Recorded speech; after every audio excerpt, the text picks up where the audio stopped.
The golden rule, do unto others as you would have them do unto you. I think it's a good rule for politics, too. Hillary Clinton pulled off a crooked land deal. Remember Whitewater? False. She was held responsible for the murder of White House lawyer Vince Foster. False. And the Clintons ran drugs out of Arkansas, killing dozens of people in the process. Really, really false. Here's what Hillary Clinton says. Here's her summation of where the campaign goes. This is an email she sent to supporters and me today. She said, quote, I find it interesting that a campaign that is supposed to be about hope and inspiration resorts to some kind of mathematical argument.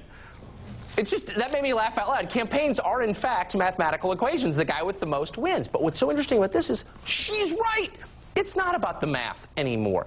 I want the 18 million people who have voted for me to be seen and heard, to be respected, to be given the real appreciation that you're due. We have won more votes than anyone has ever won who has run for the presidential nomination of any party in our country's history. I am very proud of that. She's going to end this thing roaring. And what are they going to say if she wins the popular vote? Hillary Clinton will be speaking to this very, very enthusiastic crowd. She has very, very enthusiastic and passionate supporters. She did very, very well, maybe even won more of the popular vote.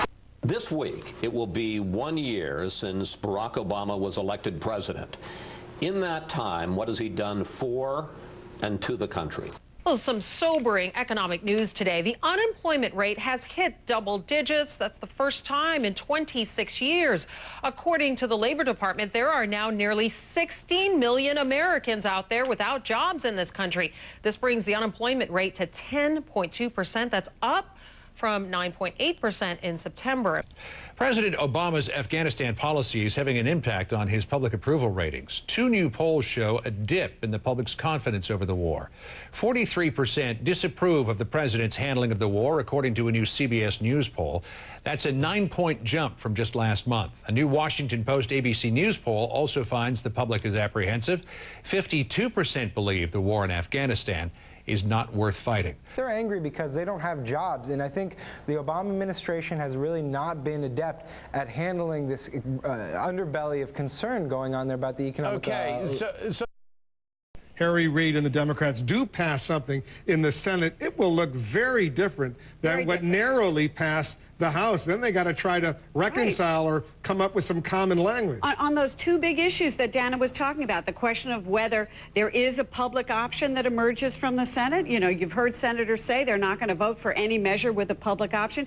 Late in the day on Friday, Defense Secretary Robert Gates filed a notice with the Supreme Court, effectively blocking the release of more than 40 photographs that purportedly document abuse of prisoners by U.S. personnel. So much for transparency.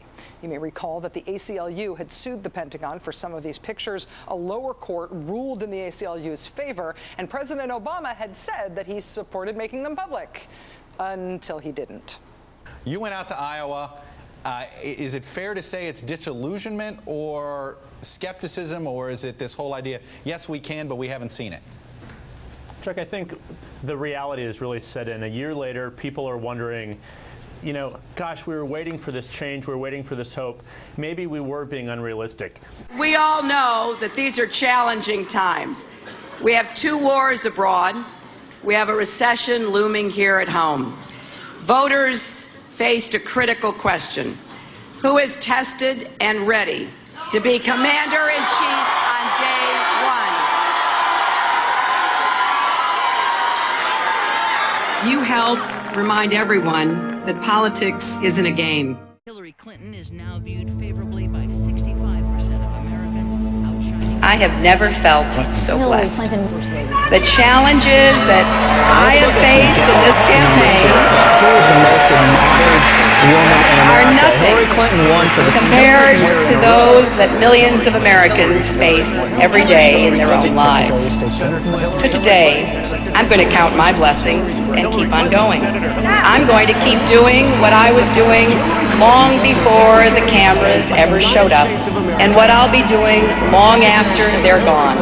Working to give every American the same opportunities I had, and working to ensure that every child has the chance to grow up and achieve his or her God-given potential. I will do it with a heart filled with gratitude, with a deep and abiding love for our country, and with nothing but optimism and confidence for the days ahead. This new CNN opinion research poll shows Secretary Clinton has a 71% approval rating. The president at 64%. And she wants to make sure that that final paragraph in this piece of history is written the right way. This is now our time.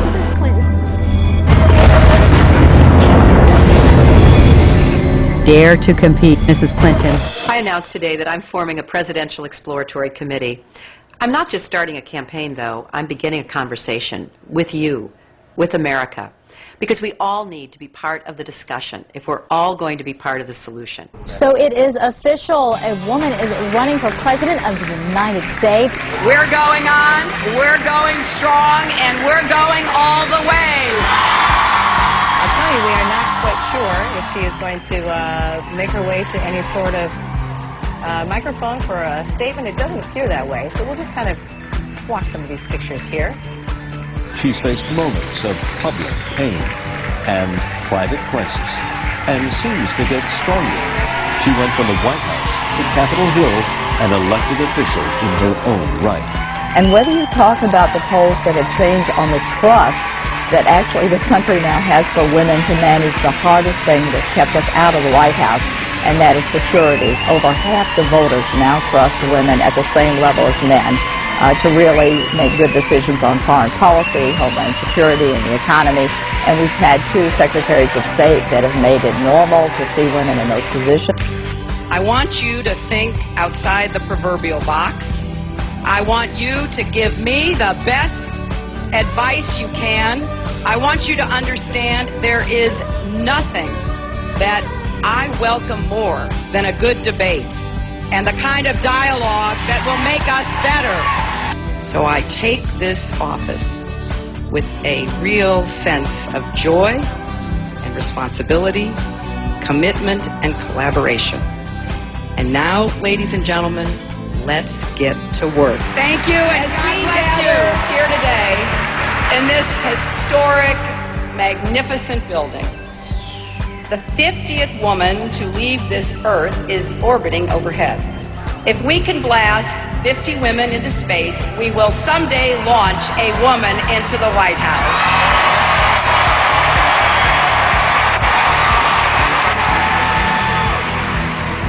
This Gallup poll that just came out, you were more popular than the president. President Obama, 56%, Clinton, 62%. Now there's a new poll out showing that the Secretary of State, Hillary Clinton, is more popular than the president. The most popular person in the Obama administration is not the president. Good morning. It's his Secretary of State. It is just, to me, inexcusable that in a country as rich as ours, we cannot figure out how to provide quality, affordable health care. For 15 years, I have stood up against the right-wing machine, and I've come out stronger. So if you want a winner who knows how to take them on, I'm your girl. I want the 18 million people who have voted for me to be seen and heard, to be respected, to be given the real appreciation that you're due. We have won more votes than anyone has ever won who has run for the presidential nomination of any party in our country's history. I am very proud of that. But more than that, I am humbled and grateful. It is inconceivable to me people who work hard and do a good job every day can still be fired because of who they love. It is unfair, it is un-American, and we're going to put a stop to it once and for all. Well, I think it's important that we recognize how people feel across America. They feel as though they're standing on a trap door. They are one pink slip, one missed mortgage payment, one medical diagnosis away from falling through. Hillary Clinton is now viewed favorably by 65% of Americans, outshining even Michelle Obama. Although we weren't able to shatter that highest, hardest glass ceiling this time, thanks to you, it's got about 18 million cracks in it.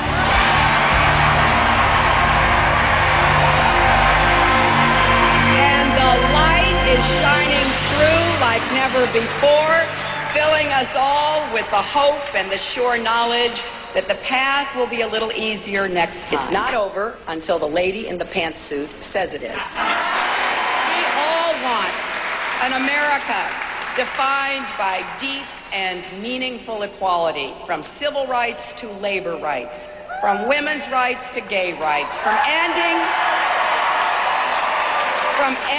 discrimination. There are no acceptable limits, and there are no acceptable prejudices in the 21st century in our country.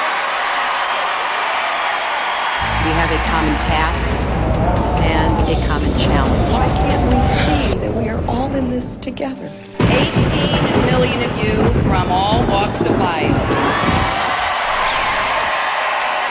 Women and men, young and old, Latino and Asian, African American and Caucasian, rich, poor and middle class, gay and straight, you have stood